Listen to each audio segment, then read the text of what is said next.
¿Cómo identificar cuando un gato presenta alto riesgo de desarrollar complicaciones cardíacas? Los veterinarios generalistas suelen poder realizar una serie de pruebas: examen físico, radiografía, biomarcadores plasmáticos y ecocardiografía.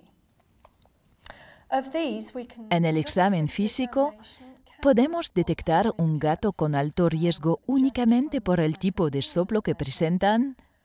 Sabemos que un gato con soplo alto tiene más probabilidades de padecer una miocardiopatía que un gato con soplo poco perceptible, mientras que los soplos apenas perceptibles están asociados a un frémito precordial, por lo que un grado 5 o 6/6 indican muy probablemente una cardiopatía congénita. Pero uno de los inconvenientes de considerar únicamente las características del soplo es que el soplo cardíaco puede desaparecer a medida que la enfermedad se va agravando. Así pues, la ausencia de soplo cardíaco no descarta una cardiopatía. Los soplos son muy impredecibles.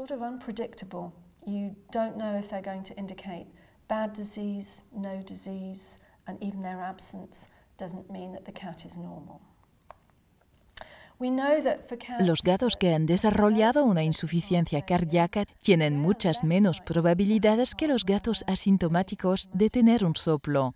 Entonces, es posible que la mitad de los gatos con insuficiencia cardíaca no presenten un soplo perceptible en la auscultación. En gatos con miocardiopatía hipertrófica diagnosticada, el soplo no permite identificar el nivel de riesgo. De hecho, un gato con soplo y miocardiopatía hipertrófica quizás tenga menos probabilidades de morir del corazón que un gato con miocardiopatía hipertrófica y sin soplo.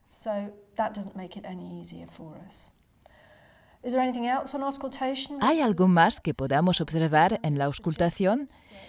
Suele decirse que una frecuencia cardíaca elevada podría ser un indicador de alto riesgo en el que se encuentra el gato. Los estudios más recientes no lo han confirmado.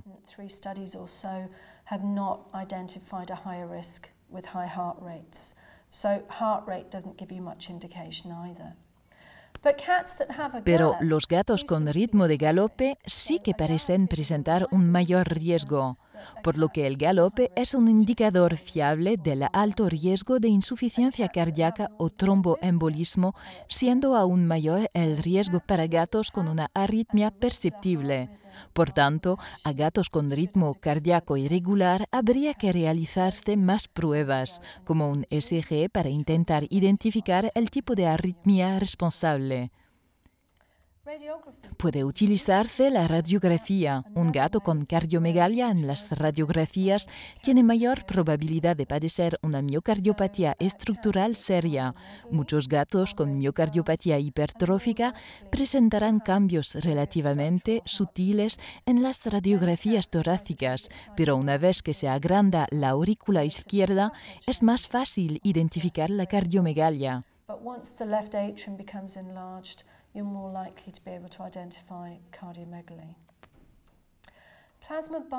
Los biomarcadores plasmáticos son una herramienta prometedora, puesto que se está viendo que las troponinas cardíacas y los NT-proBNP pueden ser indicadores de que un gato padece una cardiopatía significativa y también que unos altos niveles de cualquiera de estos biomarcadores plasmáticos pueden ser un indicador de un mayor riesgo. Plasma biomarkers may indicate cats at higher risk of problems.